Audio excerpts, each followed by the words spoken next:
Pai, nós queremos te agradecer, Senhor, pela oportunidade, o privilégio, Deus, de estarmos aqui nesta noite, Pai. Senhor, obrigada, Senhor, pela tua infinita bondade e misericórdia sobre as nossas vidas, Pai.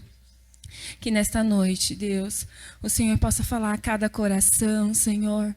Não aquilo, Senhor, que queremos, mas o que precisamos, Senhor. Aquilo que vai transformar, Senhor, as nossas vidas, Pai. Transformar os nossos pensamentos, Deus. Que a tua palavra, Senhor, encontre em nossos corações, Senhor, uma terra fértil, Pai. Que a tua semente caia, Senhor, e produza frutos, Senhor. Ô Espírito Santo, usa a cada vida aqui, Senhor, nesta noite, Deus. É o que nós te pedimos e te agradecemos em nome do Senhor Jesus. Amém. Paz do Senhor Jesus a todos. Vamos iniciar hoje mais uma carta paulina. É uma carta aos Gálatas. A cidade é Gálatas, mas a carta ela é um pouco mais abrangente. Se nós fôssemos a cidade de Gálatas, Paulo estaria escrevendo nesse exato momento aqui, simultaneamente, né, a carta também aos Coríntios, né? Porém, ele deu uma prioridade. Cronologicamente, ela aparece depois de 1º e 2º Coríntios, né? Mas ele deu uma prioridade. Cronologicamente falando, a carta aos Gálatas, ela pode vir antes ou no mesmo tempo. A prioridade é porque os professores, os mestres judaizantes estavam trazendo confusão agora à Igreja de Cristo, né, na questão do ensino. Então a advertência aqui aos Gálatas é uma região maior, como se fosse aqui para nós uma carta à região oeste, e não necessariamente a Carapicuíba. Nós estamos em Carapicuíba, mas nós ocupamos a região oeste aqui da região metropolitana. Então, a epístola do apóstolo Paulo aos Gálatas. Tem alguma divisão aí na Bíblia de vocês? A minha vai direto aqui até o 23. Vou fazer a leitura direta e depois nós voltamos aos comentários no geral. Hoje eu vou estar lendo aqui numa Bíblia do Achados e Perdidos da Igreja. Epístola do apóstolo Paulo aos Gálatas. Paulo, apóstolo, não da parte dos homens, nem por homem algum, mas por Jesus Cristo, e por Deus Pai, que o ressuscitou dos mortos, e todos os irmãos que estão comigo, as igrejas da Galácia. Graça e paz da parte de Deus Pai e da de nosso Senhor Jesus Cristo, o qual se deu a si mesmo por nossos pecados, para nos livrar do presente século mau, segundo a vontade de Deus nosso Pai, ao qual glória para todo sempre. Amém. Maravilho-me de que tão depressa passasseis daquele que vos chamou a graça de Cristo para outro evangelho, o qual não é outro, mas há alguns que vos inquietam e querem transformar o evangelho de Cristo, transtornar o evangelho de Cristo. Mas, ainda que nós mesmos, ou um anjo do céu, vos anuncie outro evangelho, além do que já vos tenho anunciado, seja anátema.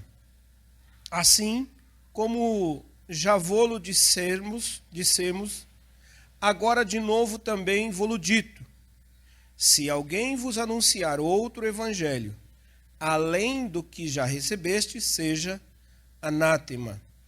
Porque persuado eu agora a homens ou a Deus?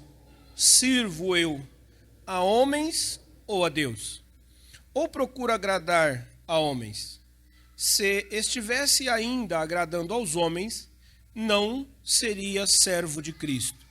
Mas faço-vos saber, irmãos, que o evangelho que por mim foi anunciado não é segundo os homens, porque não o recebi, nem aprendi de homem algum, mas pela revelação de Jesus Cristo.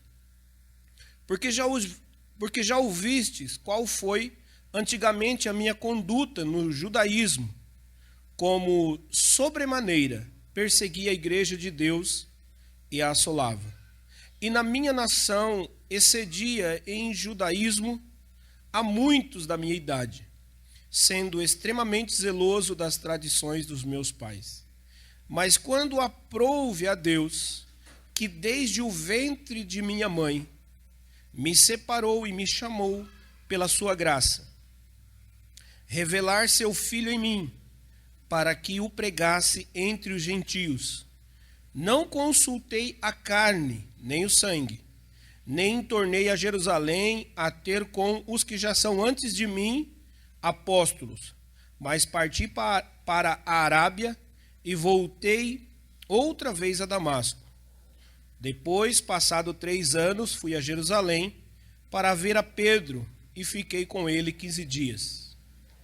E não vi a nenhum outro dos apóstolos, senão a Tiago, irmão do Senhor.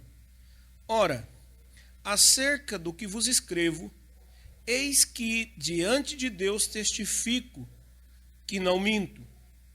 Depois fui para as partes da Síria e da Cilícia, e não era conhecido de vista das igrejas da Judeia, que estavam em Cristo, mas somente tinham ouvido dizer: aquele que já nos perseguiu anuncia agora a fé que antes destruía, e glorificavam a Deus a respeito de mim.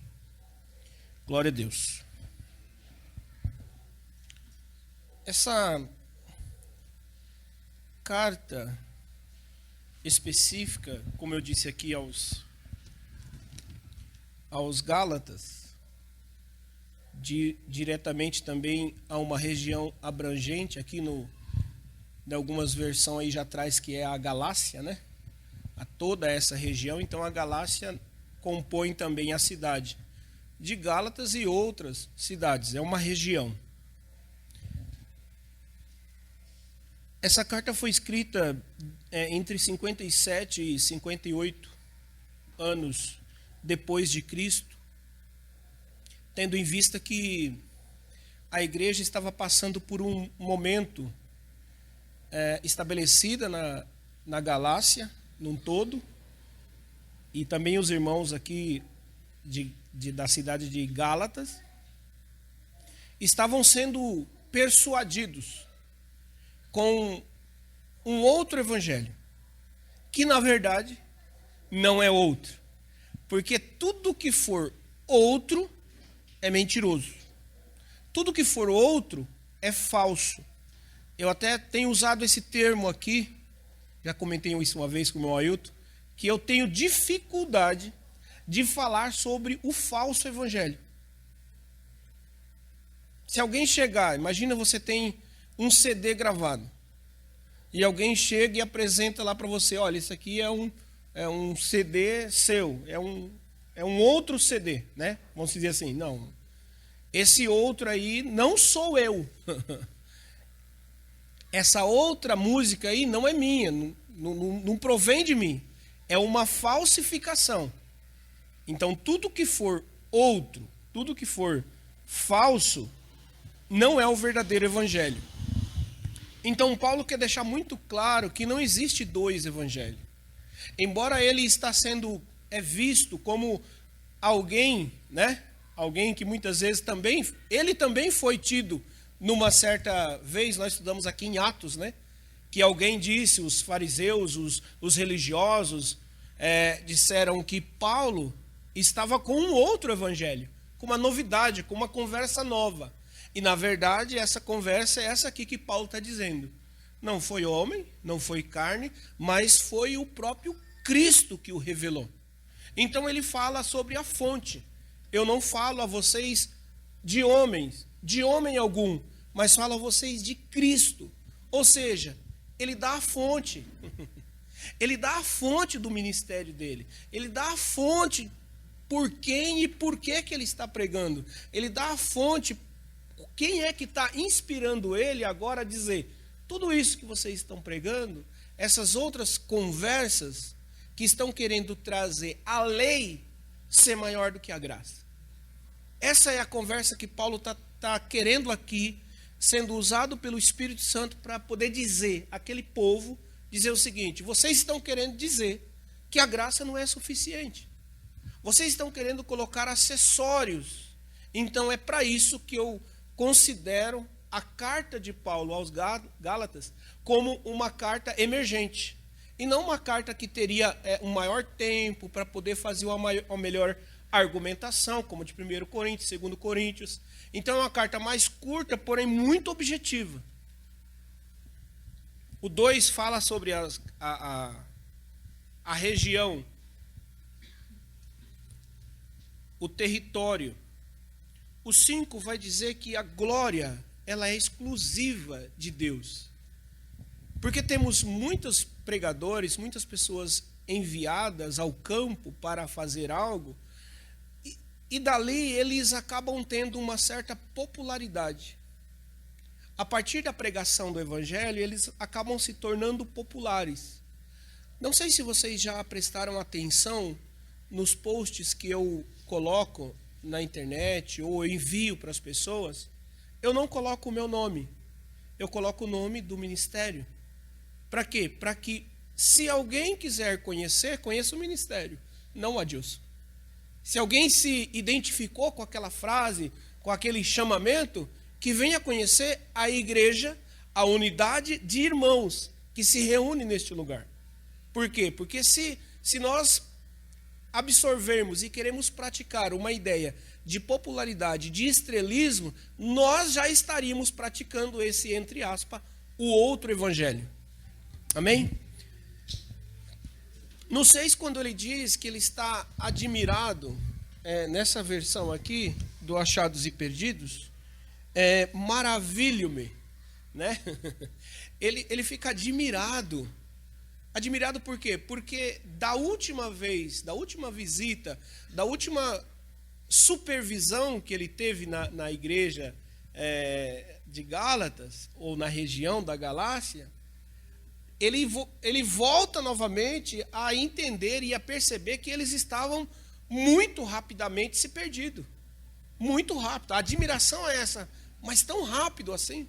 Você deixar alguém, de repente, para cuidar de um vestido, como aconteceu comigo uma vez.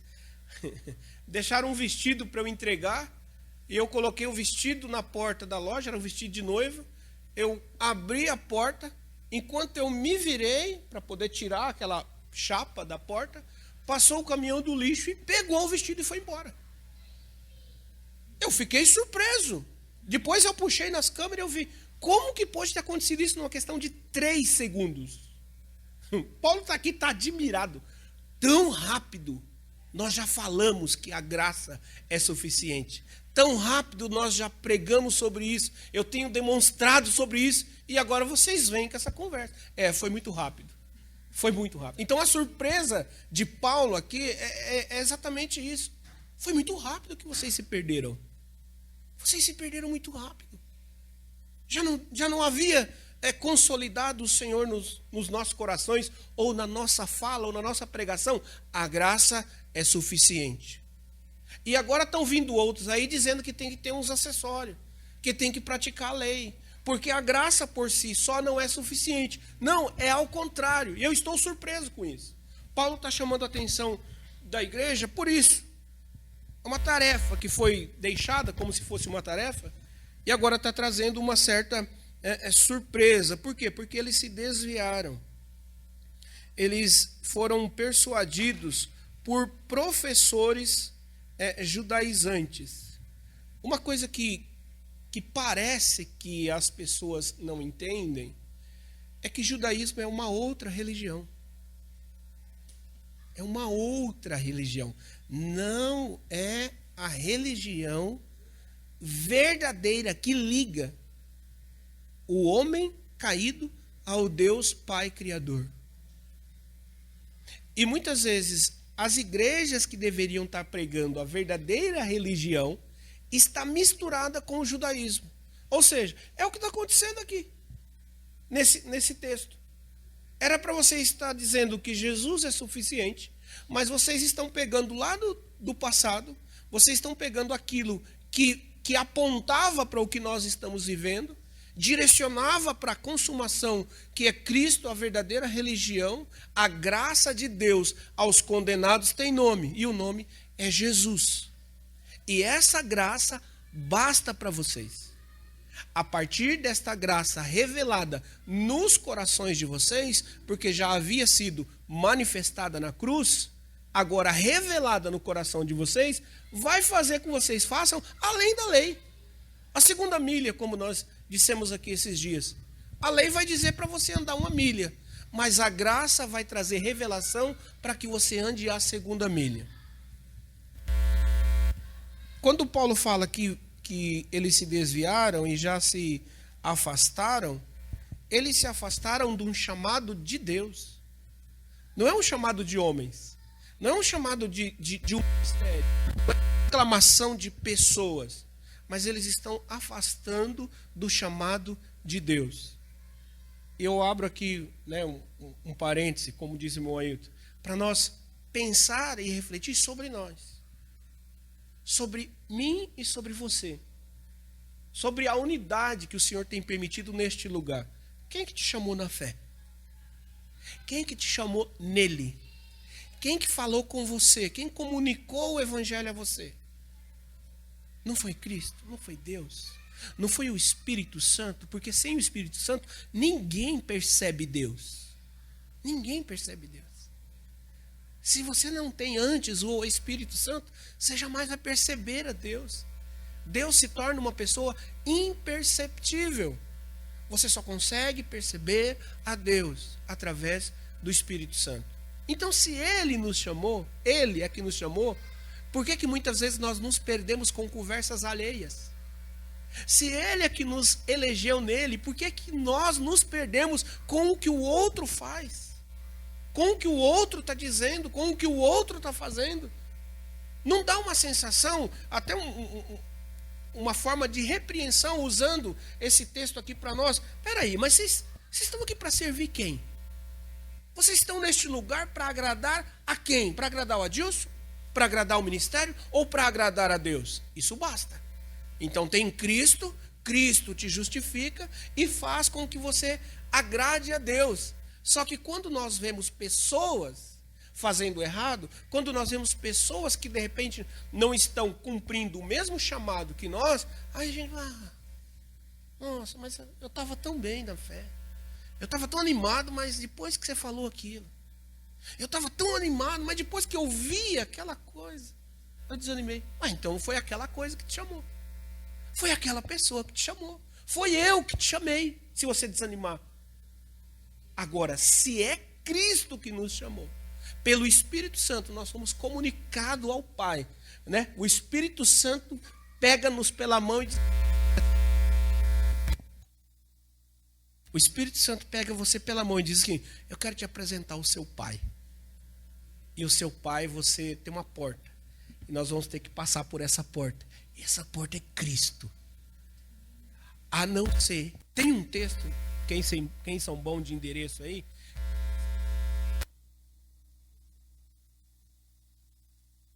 Por ele, que diz que aquele que conheceu a boa palavra... provou do Espírito Santo e tal, e ele se desvia, é o quê?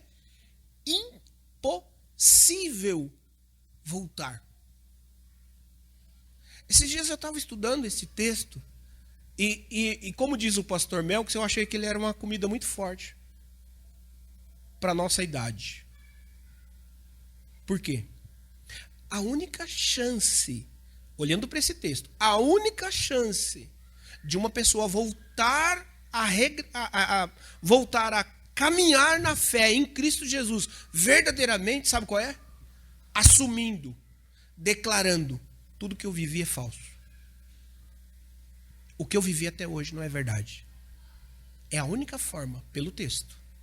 Você que provou, você que o Espírito Santo confirmou, que você provou da boa palavra, da espiritualidade. Você realmente se sentiu um filho de Deus. Foi comunicado como filho. E você chorou aos pés de Deus. Ele é meu pai. Você vai ter que assumir. Olha, sabe aquele dia lá que eu aceitei Jesus? Sabe aquele dia que eu orei em língua? Sabe aquele dia que eu fiz uma boa ação? Então, eu preciso assumir. Eu tenho que confessar. O que foi? É uma fraude. É a forma de voltar novamente. E isso é muito forte. Então, quem é que nos chamou? Quem que nos colocou nesse caminho chamado Cristo? Quem que te chamou para a fé? Quem que nos convidou? Então, Paulo está aqui, está querendo manifestar novamente para esse pessoal. Vocês têm um remo, vocês têm um Senhor, vocês têm um chamador, vocês têm um fim certo. Por que é que vocês estão se perdendo com conversa alheia? Por que é que vocês estão se perdendo com estudos persuasivos? Com uma religião passada? E o outro evangelho, eu busquei aqui até 2 palavras no original para que a gente pudesse entender um pouco mais esse outro como falso e o verdadeiro. Quando Jesus ascende aos céus, o que ele diz? Ele ascende ao céu e diz que deixaria o Consolador, e em algumas versões diz outro Consolador. E isso aqui, esse texto, para quem conhece a igreja, não sei se eu posso chamar de igreja, mas eles dão esse nome, Igreja Apostólica, que tem como mentora e fundadora a senhora Vó Rosa, eles se apropriaram desse texto aqui, irmão, para fundar a sua igreja. Por quê? Porque Jesus ascendeu aos céus e ele enviaria outro Consolador, ou seja, ia revelar mais um. Olha que loucura. Olha que loucura. Deus ia revelar mais um Consolador, mais um Espírito Santo. Tanto é que quando eles oram em suas comunidades e batizam as pessoas em nome do Pai, em nome do Filho e em nome do outro Espírito Santo, que é a denominada Vó Rosa. Então, qual que é o segredo espiritual aqui, a revelação espiritual para nós, quando Paulo está dizendo o outro evangelho? Quando ele fala o outro evangelho, é o mesmo outro Consolador, como algumas versões trazem. A versão mais correta seria o Consolador, e não outro Consolador. Mas essa palavra outro, para nós, por exemplo, a Giovana, o outro, ou a outra, não é ela, de fato. Pode ser outra peça, outra pessoa, outra conversa. No português, outro é outro. Mas, no original, quando Jesus diz o outro Consolador, que existe isso mesmo, é a palavra halos, que seria da mesma essência. E quando Paulo está dizendo que não existe outro evangelho, ele está dizendo héteros, quer dizer diferente. Então não existe um outro evangelho, ou seja, não existe um héteros, um evangelho diferente. Existe o único evangelho, ou seja, halos, da mesma espécie, da mesma essência, do mesmo foco. Então tudo que for outro, esse aí, héteros, é falso, desconsidera, não existe. Então, como que nós vamos caminhar de forma saudável como igreja? Nos conhecendo o que é o verdadeiro. O verdadeiro caminho, quando você está indo para uma cidade que talvez você nunca foi, que alguém te deu uma pista de como chegar lá, não tinha o GPS ou acabou o sinal, Então, agora você precisa o quê? Ou você conhece, ou você vai na sorte. Então, o que nós temos percebido hoje? Tem muitas igrejas caminhando na sorte. Tem muitas... Ah, não, é de Deus. Por que é de Deus? Não, porque ela bateu o pé, levantou e disse, eu estou contigo agora. Não, mas... Então isso é uma sorte. Pode ser que dê certo e pode ser que não dê. Pode ser que funcione, pode ser que não funcione. Mas se ela conhece de fato o caminho, o verdadeiro, tudo que não for verdadeiro é falso. Tudo que não for verdadeiro não funciona, não serve.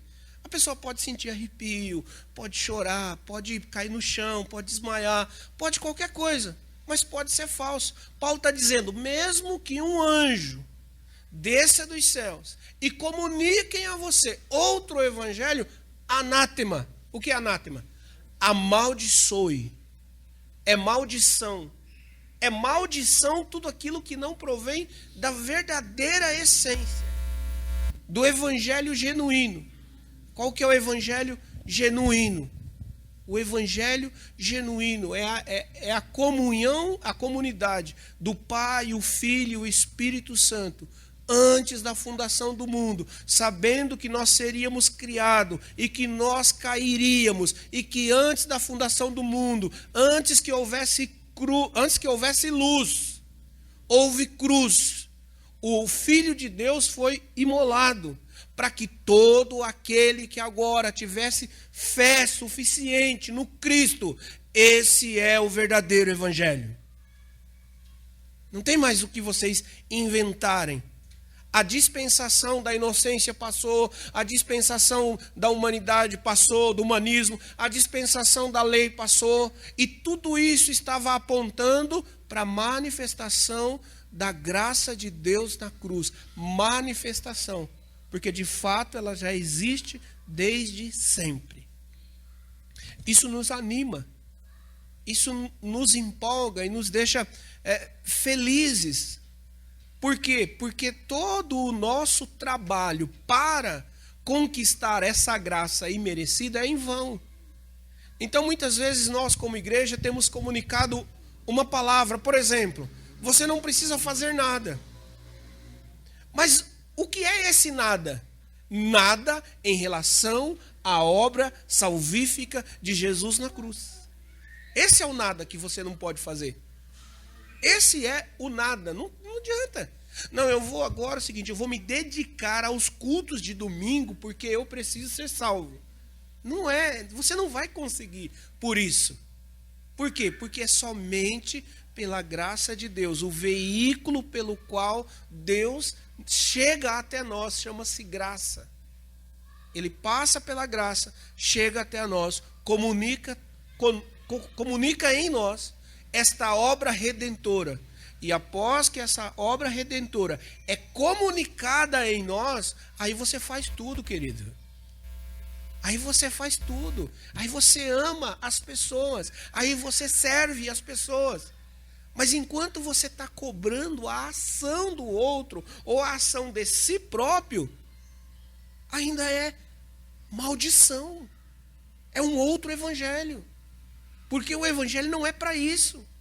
Não é para que você faça uma obra, para que Deus olhe para você, fica compadecido. Ó, como o Will tá legal. Tá levantando cedo, tá tirando 5 minutos de oração, tá passando pela rua, não tá chutando o cachorro, e de noite ainda congrega. Parabéns. Eis aqui, meu filho amado, vinde. Não. Não são não é pelo que nós fazemos. Não são as coisas que nós fazemos. É pela obra única que Jesus fez na cruz. Então, quando nós como igreja começarmos a desenvolver isso na nossa espiritualidade, vou usar uma palavra bem eclética, né? Na nossa espiritualidade, na nossa fé, na nossa religação, no entendimento renovado, conhecer esse caminho que é limpo, que é simples, que é pequeno de se ler, mas a sua extensão ultrapassa a eternidade, ultrapassa os nossos dias e chega até a eternidade, melhor dizendo. É muito maior, é muito maior. Porque muitas vezes, você sabe o que dá a entender? Às vezes nós vemos pessoas caminhando na fé, parece que não teve ninguém antes dele na fé. Ninguém pregou o evangelho, ninguém morreu por amor a Cristo, ninguém foi sacrificado, eu digo a pessoas mesmo, ninguém se deu para que o evangelho existisse. Agora ele chega e fala, não, peraí, vai ter que funcionar assim, tem que funcionar desse jeito, tem que fazer assim, tem que fazer aquilo outro. Não, calma. Quando eu nasci, quando todos nós aqui nascemos, todos, do mais novo ao mais velho, a igreja de Cristo já ia muito bem, obrigado. Nós somos privilegiados por estar fazendo parte da noiva de Cristo. Essa é a nossa oração, o nosso entendimento. É um privilégio poder estar fazendo parte desta comunidade maravilhosa chamada noiva de Deus, noiva de Cristo. É privilégio para mim. Não é porque eu estou pregando, eu estou me dispondo, é chamado. Paulo aqui vai dizer o quê? Do ventre da minha mãe eu fui separado. O que ele está querendo dizer com isso? Ele tá tirando toda a argumentação de doutrina, de soteriologia, se ele tomou uma decisão, se não tomou. As coisas foram acontecendo, mas a escolha foi antes do ventre da mãe. Como é que você toca lá nesse ambiente? Existem algumas comunidades ditas religiosas que fazem terapias para você entrar no útero da mãe. Eu conheço isso. Alguém já ouviu falar disso? Já ouviram? Nunca ouviu? Já ouviu, Moito? Existe sistemas indutivos, terapias, e como que é o nome? Hipnotismo, que é a regressão num certo sentido. E aí você, a sua carne, a sua alma, a sua mente, sente algumas coisas. E nessa que você sente, aí vem o gatilho. Foi Deus. Foi Deus que falou. Foi Deus que fez. Não. Não tem outro evangelho. Não tem outra conversa, não tem outro que liberta, não tem uma ação, um mecanismo, um ritual que faça com que você seja liberto. Então, Paulo está dizendo o seguinte, eu não precisei passar por um dia, por um denominado evento para que eu voltasse no útero da minha mãe. Não, é desde o ventre da minha mãe que eu fui separado para esta obra hoje. Em mim foi revelado, e não foi homem, e não foi comunidade, não foi pessoas. O próprio Cristo revelou no meu coração a obra que eu estou realizando hoje aqui, para a glória de Deus. Olha que gostoso, gente, quando você começa a entender esse privilégio de igreja. Porque a gente ainda é muito almático para muitas coisas. E, não, se fizer do meu jeito, tá certo. Se me agradar, funciona. Senão, não dá. Se isso, não sei o que e tal. Então, tem horas que a gente fala muito bonito. A gente fala algumas coisas que quando a situação e a circunstância vem para provar o que nós falamos, a circunstância é para isso, querido. Você tomou uma decisão. Aqui, um testemunho vivo aqui na minha frente. O Charles. Ele tomou uma decisão esses dias. O Espírito Santo falou com ele. Usou a forma que ele quis e que estava disponível. E o Charles falou assim, opa, peraí, eu acho que não tem outro caminho não tem outra conversa. Parece que do ventre da minha mãe eu já fui escolhido para esse dia. Parece que, então, peraí, não vou ficar, como Paulo diz, recalcitrando contra os aguilhões, ou seja, contra a vontade de Deus. E sabe o que é um aguilhão? É uma haste pontiaguda, correto? Ou seja, é uma haste pontiaguda que fere coladinho em você. Aceita que dói menos. Esse é o entendimento. Eu tenho um chamado. Quem revelou não foi homem, não foi Adilson, não foi ninguém. Talvez o Charles já tinha recebido vários convites para estar aqui. Mas no dia que o Espírito Santo convidou, ele não resistiu. Estou falando a verdade aqui, Charles? Não? Não é exatamente assim que aconteceu? Por quê? Porque que nós estamos vivendo muitas vezes conversas e falamos coisas que na hora da prova, hora que aquilo que nós pregamos é provado, é aí que revela que nível nós estamos. Qual é o nível de entendimento que você está? Eu falo muito bem, eu escrevo muito bem, eu compartilho muito bem, eu inspiro pessoas, mas a hora que vem a prova do que eu falo, a prova vem para você para provar a sua fé. Não é para provar a fé do irmão. Você quer ver eu ficar assim, irado? É quando alguém fala que fulano tinha que ouvir o que eu preguei. Nossa, hoje, olha, se o fulano tivesse aqui hoje. Como assim, se o fulano tivesse aqui? Será que Deus errou o endereço hoje, então? Então pega essa mensagem, vai lá levar para ele. Prova que é verdade o que você está falando.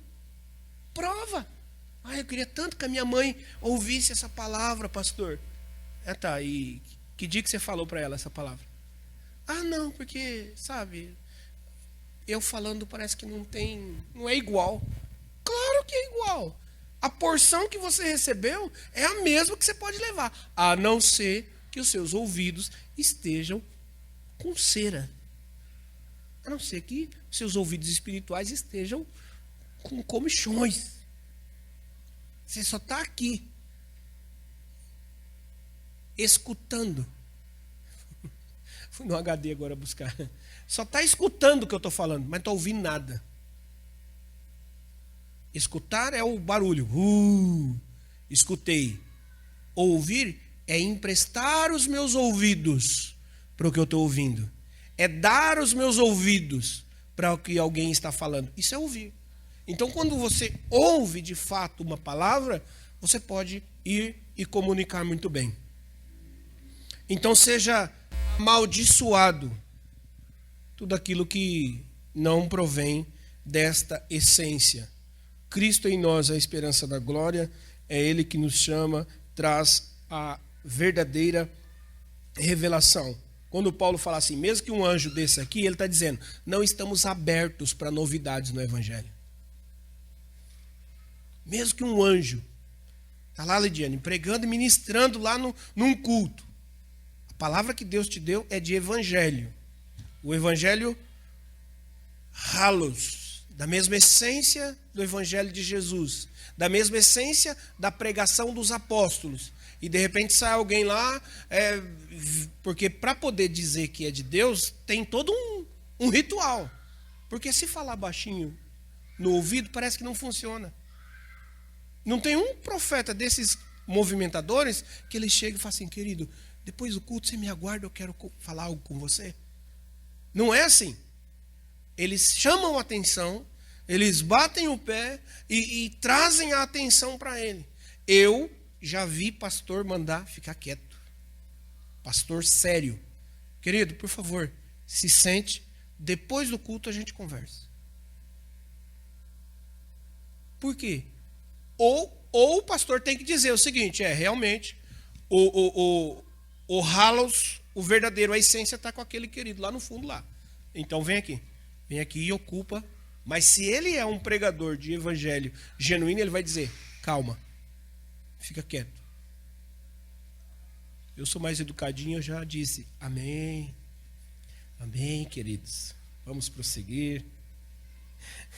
Então Paulo está dizendo, não estamos abertos a novidades no evangelho. E eu parei aqui no 10, ok?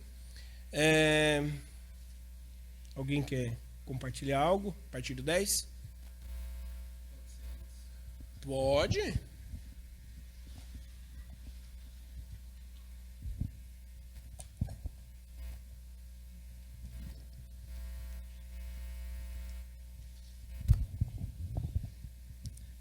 O que me chama assim a atenção e que eu acredito que é muito importante é no versículo 1 aqui que diz: Eu, Paulo, escrevo esta carta, eu que fui chamado para ser apóstolo, não por pessoas ou por meio de uma pessoa, mas por Jesus Cristo e por Deus, o Pai que ressuscitou Jesus da morte. Até que eu acredito que Paulo, assim, ele deixa bem claro que ele não foi chamado eu fui chamado através da minha avó. Não, ele deixa bem claro, foi por Jesus. E eu acredito que isso é muito importante, assim, num relacionamento com Deus. Ele deixou bem claro que ele foi chamado por Cristo, não por pessoas ou por meio de uma só. Só isso.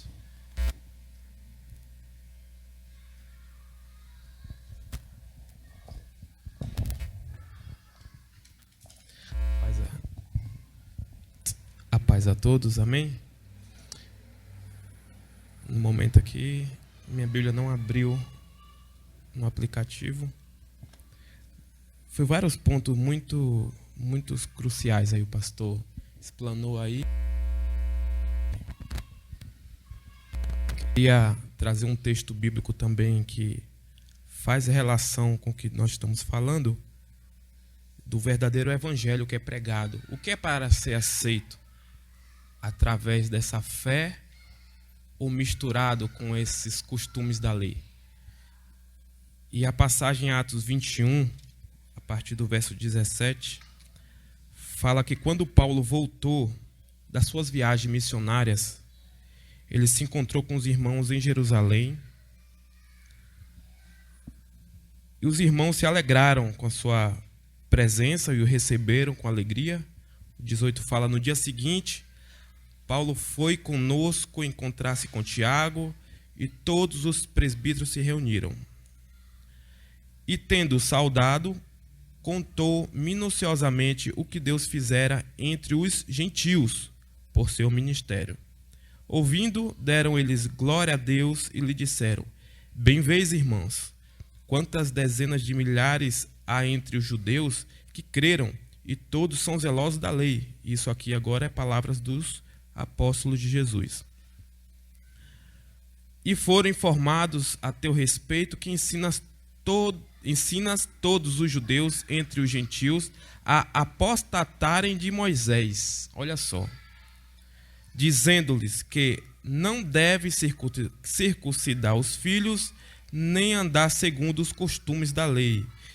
Isso aqui, os irmãos em Jerusalém estão criticando o evangelho que Paulo estava pregando, apostatando de Moisés, que é a lei, assim como a circuncisão e os costumes também.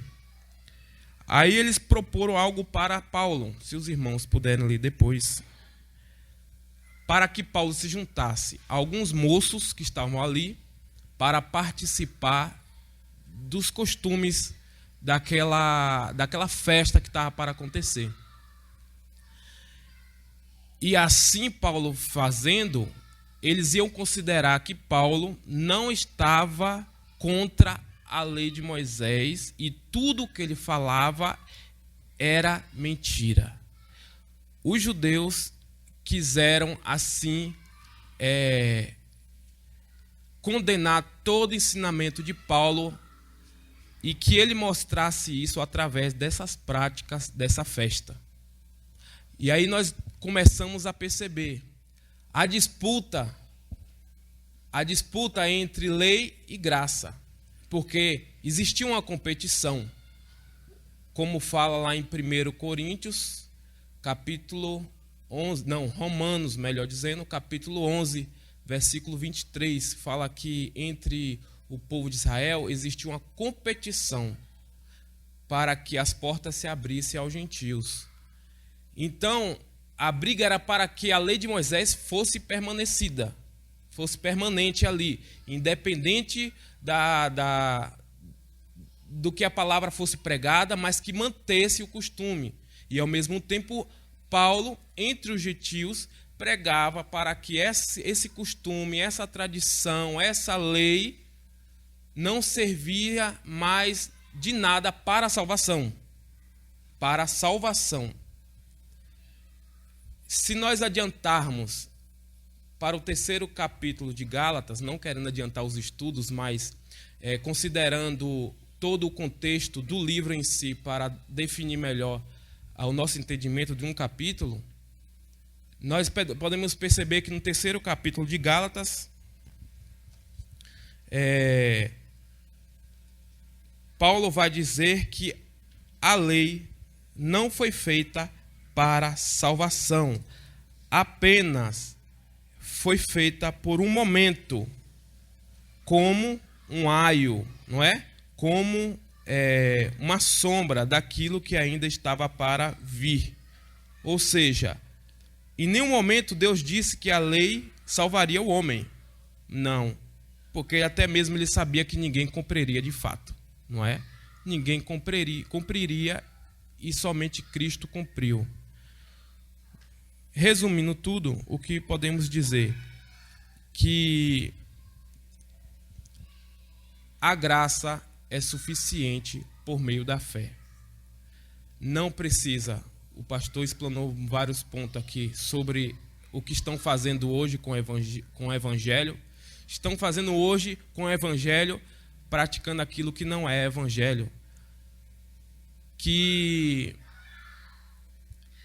estão adaptando judaísmo, adaptando misticismo, adaptando todo tipo de religião dentro do evangelho que é puro, que é simples, que é único, através somente da fé. E vão se somando, e vão se inventando. E o pastor colocou até no grupo, que é o ensinamento que nós recebemos é apostólico, mas não de apóstolo diretamente, não é de homem diretamente, mas apostólico porque por meio deles que foi recebido assim esse evangelho. Não devemos adoração a eles, devemos nos render aos ensinos revelados a eles. O nosso irmão Ailton também propôs uma pergunta no grupo aos presbíteros: o que seria a doutrina bíblica e qual o seu valor, vamos dizer assim, na vida cristã. E eu, em rápidas palavras, para não ficar grande também os irmãos exporem também os seus entendimentos, e justamente o que é a doutrina bíblica? A doutrina bíblica são os fundamentos, não é? Para o ensinamento de uma boa prática cristã. Para não ficar só nesse ponto, eu queria explanar melhor por que a graça ela é suficiente. A que ponto nós devemos entender que essa graça, através da fé, é suficiente. Vou propor uma alegoria. Imagine, você está no culto, e imagine que na sua igreja tem uma cantina lá fora. As irmãs estão lá com a mesa preparada para depois do culto, quem puder pagar e comprar da cantina, né? Assim está ajudando a igreja. Aí você está cultuando e chega um irmão próximo a você, antes de terminar o culto, te oferece 25 centavos. E você pensa, para que esse 25 centavos? Aí o irmão fala, para te ajudar a somar com o dinheiro que você pode comprar na cantina. Aí você fala, mas eu tenho dinheiro para comprar na cantina, por que você quer me dar 25 centavos? Não. E você se acha tipo...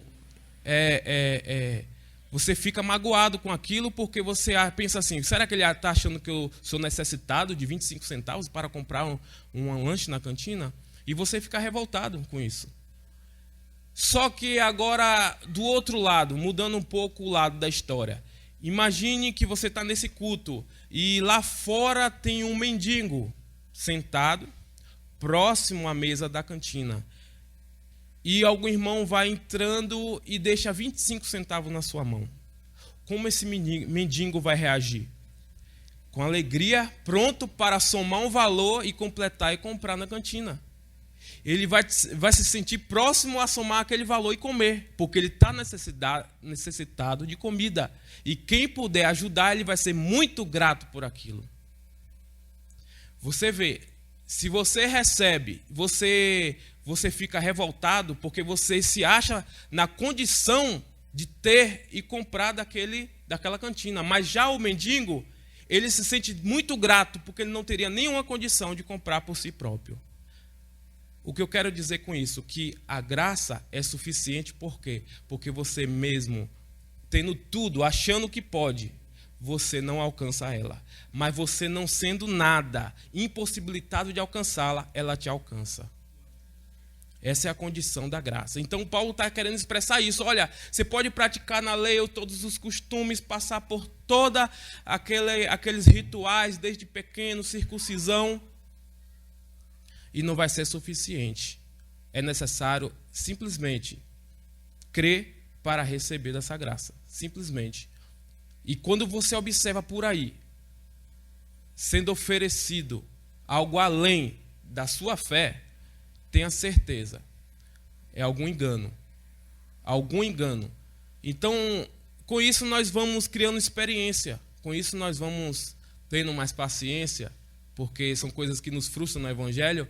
E a paciência produz experiência, experiência, esperança para a gente continuar. Porque por mais que a gente quer pregar o verdadeiro evangelho e somos cercados por essa falsa doutrina que se prega, e ao mesmo tempo nós nos fortificamos na certeza de que fazendo a coisa certa vamos ser galardoados, vamos vencer juntos. Porque o propósito é a união. E essa união é trazer o quê? A vitória do Evangelho. Amém? Voltar.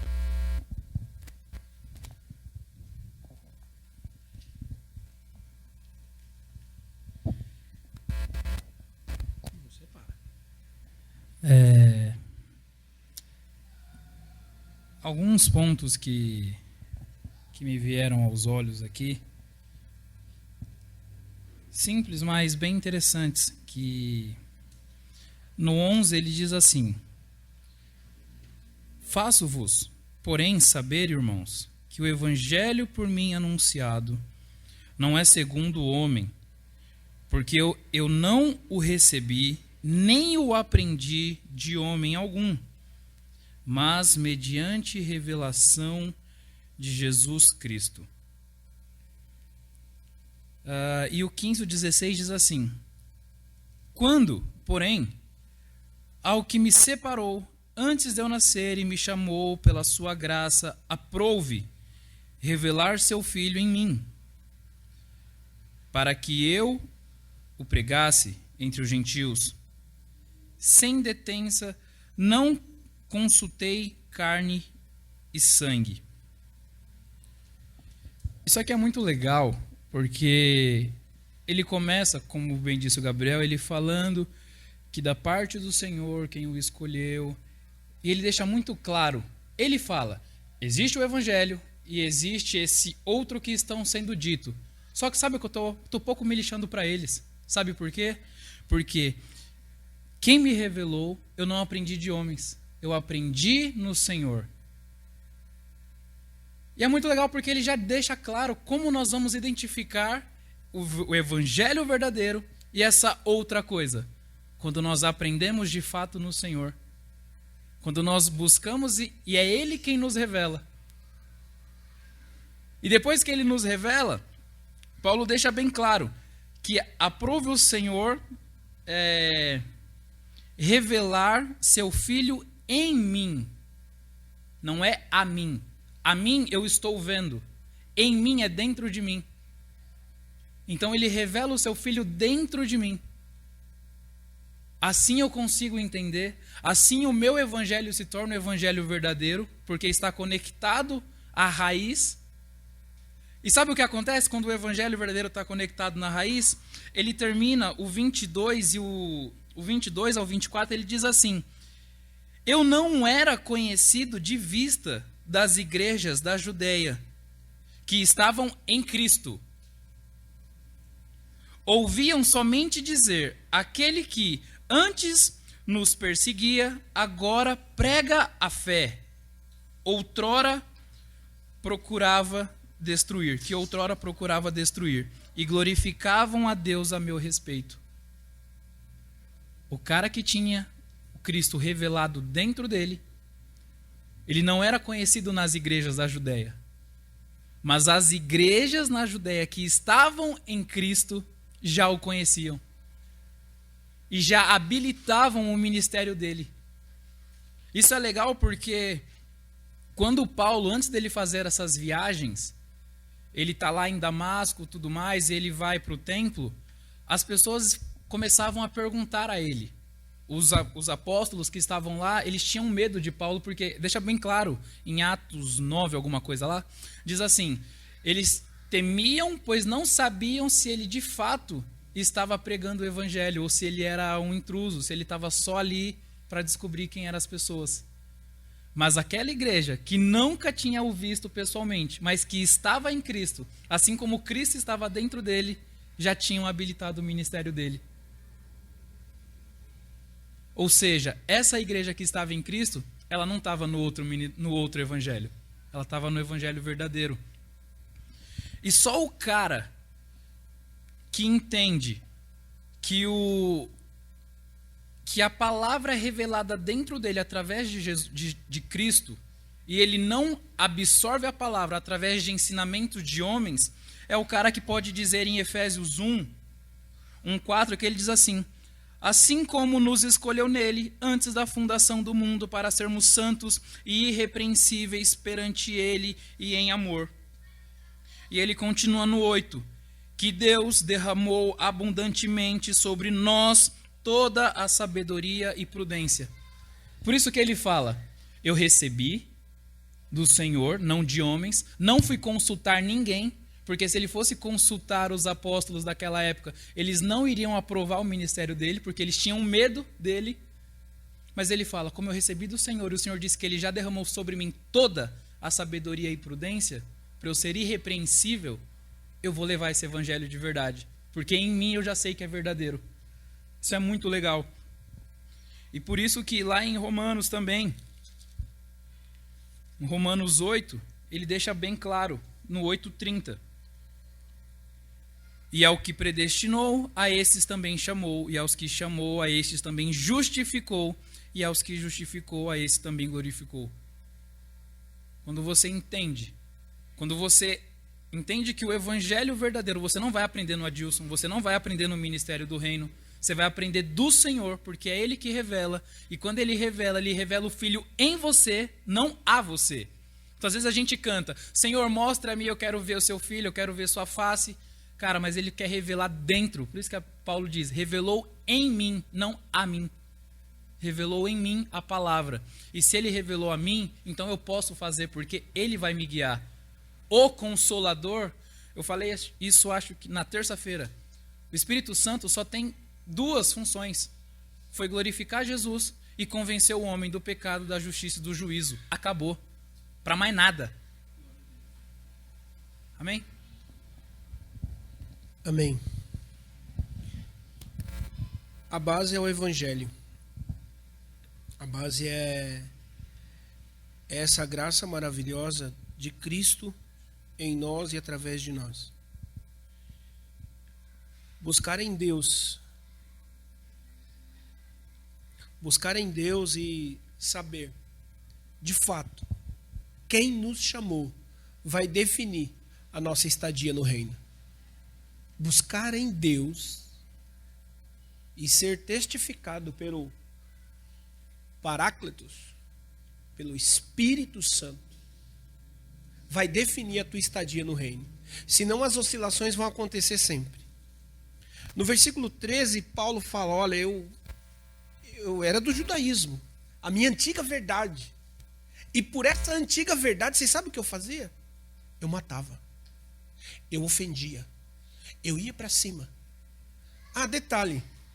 Eu matei muitos e ofendi muito a unidade do corpo de Cristo. Está aí no 13. Eu ofendi a igreja de Deus. Ou seja, eu ofendi defendendo a minha antiga verdade, né? Como dizem por aí os grandes estudiosos, não existe uma verdade absoluta. Então Paulo pode dizer aqui, a minha antiga verdade. Por quê? Porque ele fazia com muita dedicação, entusiasmo. Como? Muito zelo. Eu era zeloso com aquilo que eu aprendi lá atrás. Eu era zeloso com aquilo que eu entendi. E com o que eu entendi, eu ofendia. Eu matava. eu persuadia, eu fazia uma miséria. E era contra a unidade do corpo de Cristo, a igreja de Deus. Ou seja, ele está dizendo, eu tinha uma antiga verdade, eu ofendi uma unidade e essa unidade tem dono. Ele estava se colocando ali como... Por que ele estava nervoso que essa turma que está aí sendo professor de judaizante, querendo trazer uma conversa outra, mentirosa, para a igreja de Cristo? Porque ele sabia como era. Ele sabia como ofendia. Ele sabia como persuadia. Ele sabia como enganava. Ele sabia como fazia a arapuca para pegar. Então agora ele está aqui e fala, ó, tão rapidamente vocês estão caindo nessas conversas. Preste atenção no que eu estou falando. E aí no 14 ele vai dizer o seguinte, vocês sabem muito bem que eu era muito zeloso com a minha antiga religião. Eu cumpria os costumes, eu fazia, eu ia, eu não faltava nas reuniões, o que me passava eu obedecia, o que me ensinava eu cumpria, se pedia algo eu fazia.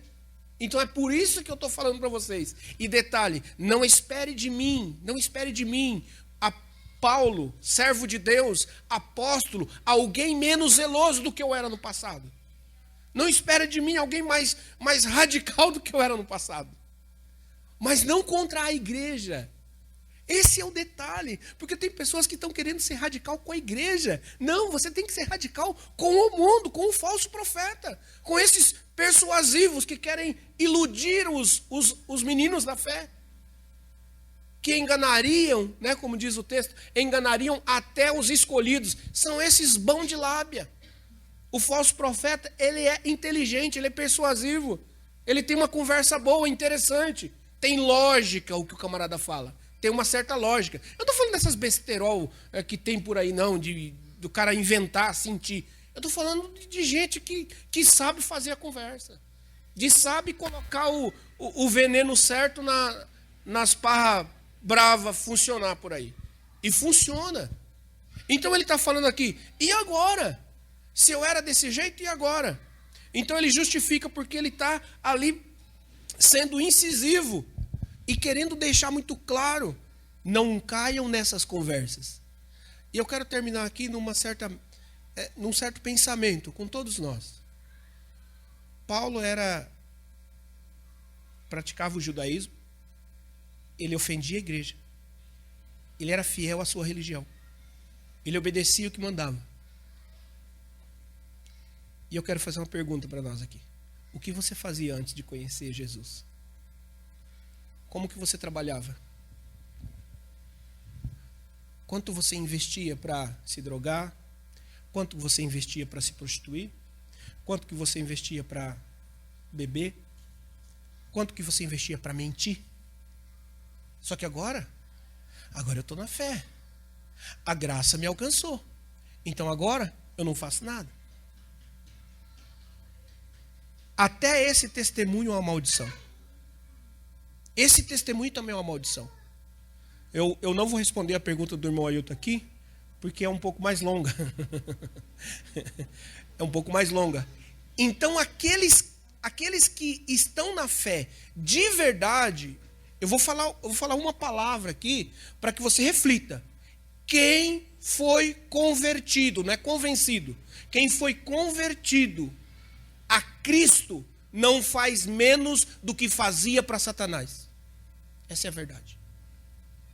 Mas porque agora aceitei Jesus, declarei a fé, minha vida agora está de boa. Está de boa? Esse evangelho que você está pregando é mentiroso. É uma farsa, é uma fraude. Inventaram uma conversa para você e agora você está se apoiando num entendimento, numa dos artigos da graça para poder se beneficiar, para poder pecar. Porque aquilo que se é feito sem fé é pecado. E quem é a nossa fé? Cristo é a nossa fé. Então, o cara pintava o 7 quando era do maligno. Pintava o 7, ia para balada, fazia isso, fazia aquilo, investia. Quando ele queria prostituir, adulterar, ele investia dinheiro, ele marcava horário, ele ia e dava tudo certo. Mas quando ele vem para a fé, o certo e errado, né? Quando ele vem para a fé, ele é como se ele estivesse descansando. Cheguei no céu. Não, querido. A fé verdadeira te faz um trabalhador, e um trabalhador muito maior do que aquele que você era na antiga vertente, no antigo dono. A palavra ente, ela é antigo. Antigo. Então, quando você fala de um ente querido, quer dizer que é antigo. Quem é o seu antigo dono? O que você fazia para ele? O que você fazia? Porque eu nunca bebi, eu nunca fumei. Não, você nunca declarou a Cristo, você não era de Jesus. Você não era conhecido no céu. Mas eu era chamado. Tudo bem, você era chamado, mas não havia sido revelado. É por isso que é a importância da pregação na igreja. Uma igreja que não evangeliza, ela precisa ser evangelizada. Nós precisamos sim evangelizar, nós precisamos sim pregar. Como eu disse aqui, foram homens e mulheres que doaram a vida para esse evangelho verdadeiro, para que fosse chegado até nós. Queremos nós ter esse privilégio de que Deus passe pela nossa vida, pela nossa existência, pela nossa história, porque é por Ele, para Ele que nós existimos. E eu queria que a gente orasse com esse pensamento. Por que eu faço menos hoje? Por que antigamente, muitas vezes... Eu estou falando de fatos, tá, gente? De pessoas que faziam muito e quando parece que se escondem na fé. Parece que se escondem nas igrejas. Só que tem uma coisa, querido. Não tem como se esconder de Deus. Não tem como se esconder de Deus. Não existe possibilidade. Se você descer o mais fundo do mar ou subir, não tem como se esconder de Deus. Deus te vê onde quer que você esteja. Deus te vê nos mínimos departamentos e cômodos do seu pensamento. Deus te vê. Ele sabe de tudo que você pensa. Ele sabe de tudo que você já pensou. Não queira se vender como santinho diante das pessoas. Deus sabe quem você é. Deus sabe quem eu sou. Ele me conhece por dentro e por fora. Então, quando nós olharmos para os outros, para o outro, para o próximo, olhar com o olhar de Cristo, com o olhar de misericórdia, com o olhar de amor. Nós temos que ser radical, sim, mas radical com o que é falso. Mas nós temos aqui pessoas que estão em níveis tão diferentes. Tem pessoas que estão iniciando, tem pessoas que começaram a ler a Bíblia agora. Como apertar uma pessoa dessa em questões de entendimento? Não, querido, vem aqui, senta aqui, eu quero te ajudar. Eu vou servir você. Por quê? Porque Cristo te serviria. Eu vou amar você. Por quê? Porque eu mereço? Não, porque Cristo me amou primeiro. A nossa referência nunca deve ser o necessitado, alguém que está passando fome, alguém que está desempregado, porque isso vai ter de muito. Até após a vinda de Jesus, vai ter tanto pobre, tanto miserável e tanto necessitado. Não vai acabar. Mas os dias que você tem para poder servir a Deus e agradar a Deus e honrar a Deus, não são por toda a vida, nesta terra. Senhor Jesus, eu quero te agradecer, Pai, por esta oportunidade como igreja, na tua presença e junto com os meus irmãos. Ó Senhor, nós queremos sair aqui desta noite refletindo sobre quem nós éramos e o que nós estamos fazendo por amor ao Senhor. O que nós estamos fazendo para que a verdade do Evangelho, a comida sem mistura, sem veneno, o que eu estou fazendo para que ela avance? Será que eu estou colocando ela dentro de uma casa e deixando ela trancada? Será que eu estou usando apenas para cutucar outros, para provocar uma discussão, alguma discussão que não vai levar a nada? Querer saber quantos S's, quantas vírgulas e quantas palavras tem no escrito sagrado? Não. Eu quero saber quantas destas palavras o Espírito Santo revelou no meu coração, e é por esta revelação que eu vou andar.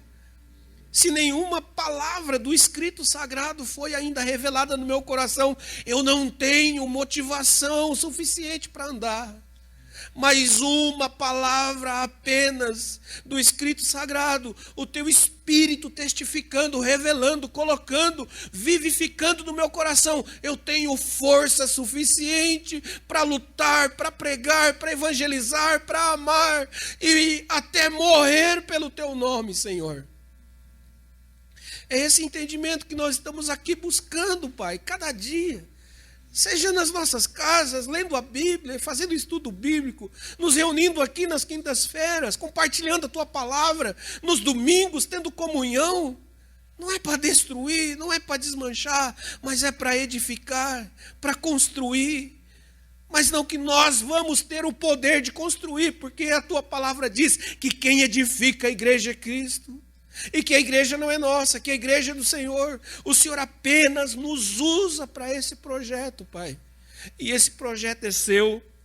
E no dia que nós nascemos, esse projeto já estava muito bem estampado nos teus olhos, na tua mente. E o Senhor tem revelado a santos homens de Deus que têm se dedicado, que não veja a ninguém segundo a carne, mas que possa olhar segundo o Espírito Santo tem revelado no nosso coração, porque todos pecaram e foram destituídos da Tua glória, Pai. Esse todos envolve a cada um de nós que estamos aqui nesta noite. Mas aprove o Senhor. Mas o Senhor decidiu antes mesmo que a gente pedisse. Mas o Senhor olhou com um olhar de misericórdia, de riquíssimas misericórdias para a minha vida, Pai. No início dessa reunião eu disse que eu estou melhor do que eu mereço. Que sem o Senhor eu iria para o inferno, mas com o Senhor o meu destino profético foi alterado. Então agora, Senhor, me dê oportunidades, me dê mais dias de vida. Porque assim como aconteceu no dia de hoje, que o Senhor permitiu que eu propagasse o Teu Evangelho, Senhor. No momento de uma venda, no momento de uma compra, de um telefonema, o Senhor permitiu que eu usasse ali a forma que o Senhor tem me dado. A forma que o Senhor tem me usado, seja ela qual for, talvez não agrada a todos, mas no dia de hoje o Senhor foi transferido para dentro de um coração. Que mais dias como esse o Senhor me permita, Pai. Que mais dias como esse o Senhor permita para esta comunidade, para este corpo do Senhor que está aqui nesta noite, curvado ao Senhor e não a mim. Espírito Santo, comunique aos nossos corações cada vez mais estas verdades. E que nós não sejamos, Senhor, daqueles que retrocedem, mas que semana após semana, dia após dia, avancemos para a revelação que nos é dada, na vocação em que nós fomos chamados, e dela nós nunca vamos voltar atrás, segundo a Tua infinita misericórdia.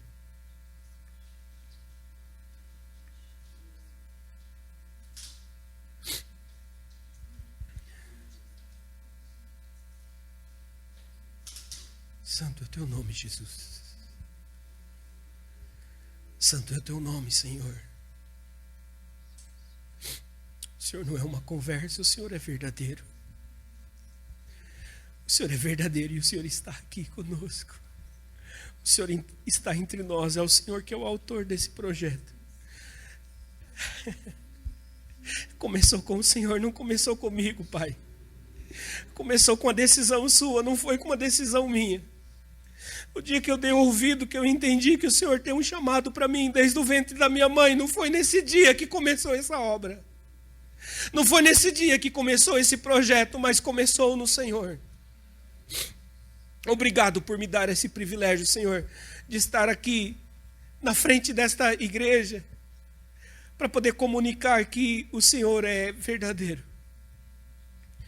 Pregar aquilo que de fato liberta, que é o poder de Deus. A loucura para o mundo, mas para nós é o poder de Deus. Obrigado, Pai. Em nome de Jesus. Em nome de Jesus. Obrigado, Deus. Maravilhoso Deus.